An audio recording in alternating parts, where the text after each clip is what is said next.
আউযু বিল্লাহি মিনাশ শাইতানির রাজিম। আসসালামু আলাইকুম ওয়া রাহমাতুল্লাহি ওয়া বারাকাতুহু। 7 জনের নামে কুরবানি দেওয়ার প্রথা রয়েছে বাংলাদেশে, পশ্চিমবঙ্গেও রয়েছে, আরো অন্যান্য এলাকাতে রয়েছে। 7 জনের নামে কুরবানি করা যাবে কিনা, কোরআনের দৃষ্টিতে আমরা এর কি গাইড পাবো?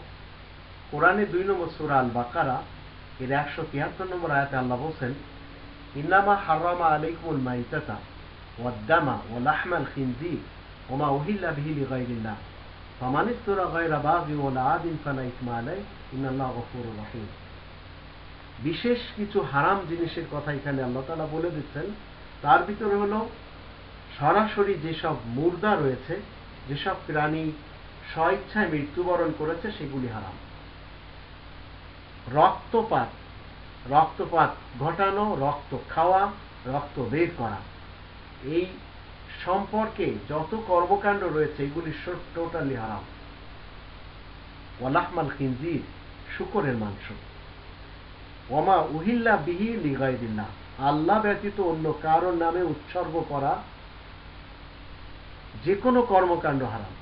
সেটা কুরবানি হোক, সেটা আকিকা হোক, সেটা খতনা হোক, সেটা বিবাহ শাদী হোক, যদি উপলক্ষ আল্লাহ ব্যতীত অন্য কারোর নামে হয়, উৎসর্গ আল্লাহ তাআলার জন্য হতে হবে। এখন 7 জন মিলে যদি আল্লাহ তাআলার জন্য কোরবানি দেয়, সমস্যা নেই,